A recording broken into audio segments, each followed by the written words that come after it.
જૂનાગઢમાં આવેલા કેશોદના DP road પર બુધવારના સાંજના સમયે એક 13 વર્ષના બાળકને પૂરપાટ આવતા ડમ્પર ચાલકે અડફેટે લેતા આ બાળકના પગનો ખૂંદડો બોલાવી નાખ્યો હતો।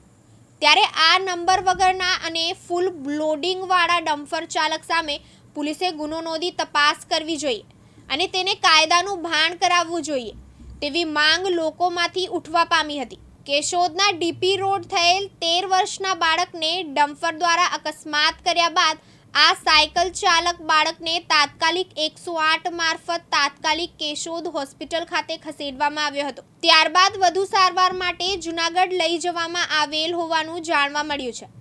ત્યારે બેફામ ડમ્પર ચાલકની સામે કડક કાર્યવાહી કરવામાં આવે તેવી માંગ ઉઠી છે। તો બીજી તરફ આ રોડ ઘણી શાળાઓ આવેલી હોય ત્યારે અન્ય કોઈ બાળક હવે પછી અકસ્માતનો ભોગ ન બને તે માટે આ રોડ પર બમ્પ બનાવવા આવે તેવી પણ લોકોએ માંગ કરી છે।